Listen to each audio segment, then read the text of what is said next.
Et voilà, après 3 ans d'attente, mon projet de voyage se concrétise enfin. Ça fait franchement beaucoup de bien et cette vidéo elle va servir de remerciement et d'explication, de petit récap du projet pour tout le monde. Et on va commencer tout de suite du coup avec la partie des transports. Quelle galère! Ne pas habiter à côté de son lieu de travail, c'est pas facile, je vous apprends rien. Pour Ella et moi, c'est 3 heures de transport chaque jour. De Melun à Paris, pour ceux qui le savent, entre la marche, la trottinette, le train, le bus, le métro, se rendre au travail, c'était toute une épreuve. Sans parler du coup du retour avec les grèves, les problèmes, les accidents, c'était pas toujours facile. On en a un peu bavé, mais on est toujours motivé par le départ, on n'a rien lâché et nos emplois respectifs sur Paris nous ont vraiment aidé à tenir le coup. Et je parle surtout pour ma part avec Wellness et je vais vous montrer ça juste après. Wellness, avec mon accent bien anglais, j'y ai passé beaucoup de temps, 2 ans et demi à vrai dire, mais c'est passé tellement vite, je me suis jamais senti aussi bien au travail.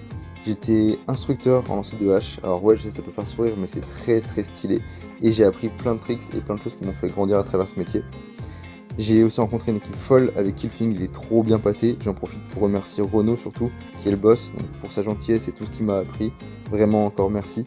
Mon équipier surtout, Max du coup, avec qui j'ai eu beaucoup de fou rire et qui est aussi le gym bro, merci à toi, on se reverra bientôt. Je remercie aussi tous les autres que j'ai rencontrés là-bas et je leur souhaite le meilleur parce que je pourrais pas citer tout le monde. Le seul truc que je regretterai pas, c'est la playlist. J'adore le rock, mais la playlist qui tourne en boucle, ça va faire du bien une petite pause. Et aussi, petit message les gars, profitez-en pour vous améliorer au lancer de hache, hein. Quand je reviens, je vous mets la misère. Pour en revenir au voyage, alors ça m'a permis du coup d'économiser pas mal d'argent, plus ou moins par mois, donc entre plus ou moins 1000 euros, donc ce qui est assez énorme, mais c'est qui était nécessaire du coup pour toutes les charges, plus du coup les économies pour le voyage du coup, parce que je compte ne pas travailler quand je serai en train de voyager, et il fallait acheter aussi tout l'équipement et payer tout ce qui va à côté, donc ça je l'expliquerai plus ou moins après. Mais du coup ça m'a permis d'économiser pas mal d'argent et juste j'ai passé un trop bon moment, donc encore merci à tout le monde.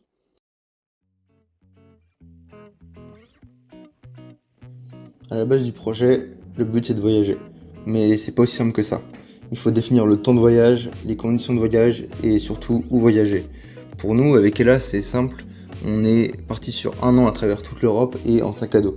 1 an, ça peut paraître long, mais ça passe super vite, surtout quand on fait ce qu'on aime et il y a tellement de choses à découvrir. En sac à dos, pourquoi? Tout simplement la liberté. On peut aller où on veut, dormir où on veut et faire ce qu'on veut. Alors ça aussi, ça a des points négatifs, mais ça reste quand même beaucoup plus économique que la voiture. Si on va pas faire que marcher, on va aussi prendre beaucoup de transports comme les bus, les trains, les bateaux et peut-être d'autres transports, on verra bien. Et puis après avoir décidé tout ça, on a dû calculer combien ça allait nous coûter à 2 sur 1 an. Et en prenant toutes les charges, ça nous devrait nous coûter plus ou moins 30 000 euros pour tous les deux. Pour décider du trajet, on a dû aussi prendre en compte les saisons. On ne pouvait pas se retrouver au nord de l'Europe en plein hiver par des températures allant jusqu'à moins 30 voire moins 40, ou aussi se retrouver au sud de l'Europe en plein été par des températures qui peuvent atteindre de plus de 40 degrés à l'ombre.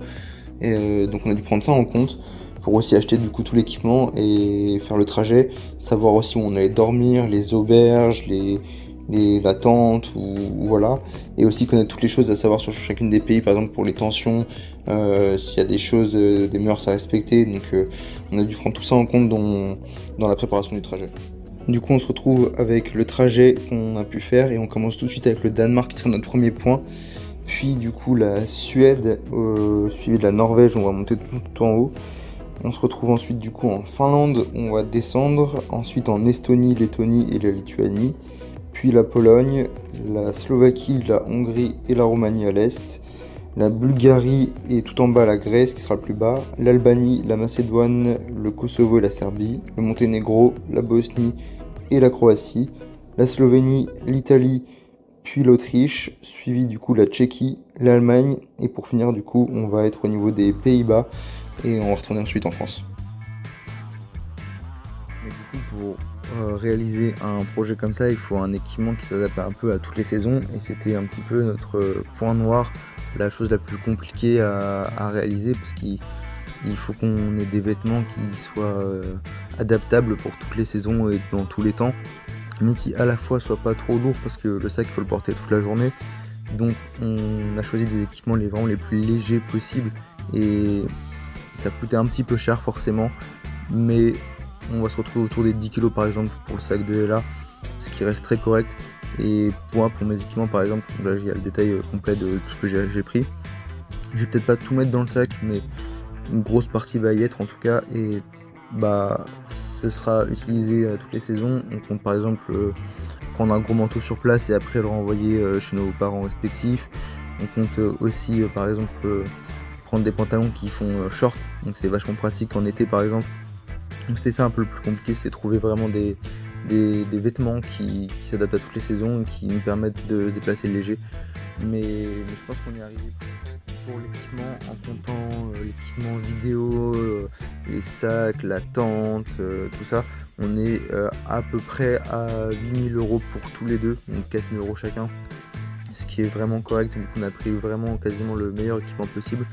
On s'en sort plutôt bien et on a étalé vraiment les paiements sur toute l'année, donc forcément c'était rentabilisé ça va être rentabilisé avec le temps. Donc c'est pas juste un achat comme ça compulsif, c'est vraiment un investissement pour le coup. Donc on en est très très fiers et on a hâte de tester vraiment tout ça dans des cas vraiment plus pratiques.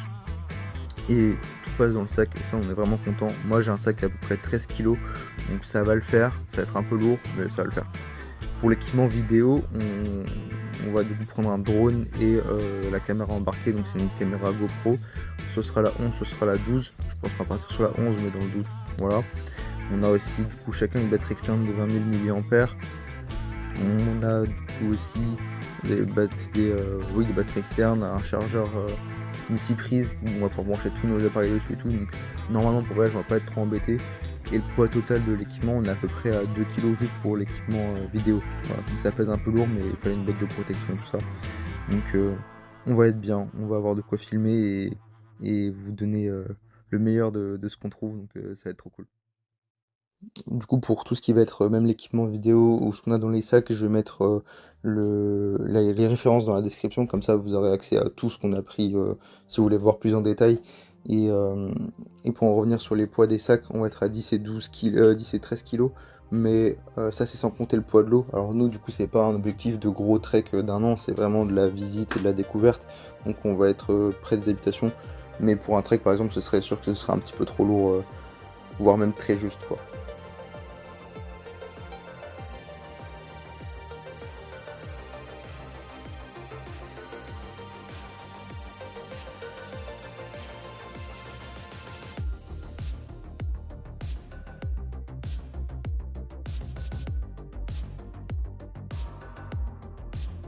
Pour le déménagement, ça faisait vraiment du bien parce que nous, ça faisait 2 ans qu'on était dans notre appartement. On a eu pas mal de galères, c'était très compliqué par exemple de dormir la nuit, il y avait beaucoup de bruit. Ça a permis de prendre une certaine indépendance quand même, donc on a vraiment beaucoup aimé, mais beaucoup de galères à la fois. Et puis c'était enfin le moment de partir et de rendre les clés de l'appartement, donc ça faisait vraiment plaisir. Et on voulait aussi remercier du coup toute la belle famille du coup, et ma famille aussi, pour l'aide au déménagement parce que c'était pas compliqué, mais tout seul on aurait un peu plus galéré. Donc vraiment merci à tous et on est trop content d'en finir avec ça. Une fois le déménagement fait, il fallait tout simplement commencer à s'entraîner parce que ça fera beaucoup de marches au final et il faut aussi s'entraîner à porter le sac à dos. Donc là comme on peut nous voir, on a le gros sac à dos sur le dos avec tous les kilos qui vont bien et des kilomètres de marche dans les pattes. On s'est pas tellement entraîné par rapport à la marche qu'on va devoir avoir parce qu'on se dit que dans tous les cas, vu qu'on va marcher tous les jours, on va s'y faire petit à petit. Et puis ça viendra avec le temps, donc on sera pas obligé de marcher 30 km par jour. On pourra faire 10 par exemple, même moins. Ça dépendra des journées, des fois on marchera pas, des fois on fera que ça. Ça dépendra vraiment des jours. Donc on est resté assez souple sur l'entraînement parce qu'on s'est dit que dans tous les cas, il fallait qu'on prenne du plaisir, que ce soit pas quelque chose de trop intense. Pour ce qui va être de la tente, du coup on s'est un petit peu entraîné à la montée, on l'a monté 2 fois, on a dormi 1 fois dedans. Donc là comme on peut voir sur la vidéo, du coup on est en train de s'entraîner pour la montée. Et c'est pas compliqué, ça prend un tout petit peu de temps parce qu'on n'est pas habitué, mais c'est pas compliqué du tout. Là c'est une tente du coup 3 places pour avoir de la place pour mettre les sacs et dormir dedans à la fois. Et être spacieux, donc elle pèse pas lourd, je crois que c'est 2,2 kg. Donc faut porter dans le sac, mais pareil on s'entraîne à la montée et à dormir dedans, donc on sera rodé le jour J. Puis comme je le disais, du coup, après le déménagement, on avait du coup préparé le trajet dans l'idée, on savait ce qu'on allait faire plus ou moins quand et à quelle date. Du coup, on a pu vraiment commencer à s'entraîner, à rentrer un petit peu dans le dur. Après, on n'a pas fait des trucs de fou, mais c'était quand même correct. Et puis là, du coup, on peut voir la tente finie de monter. Donc, elle est assez spacieuse quand même. Et on va voir aussi l'intérieur. Donc, il y a Ella qui va nous ouvrir, voilà.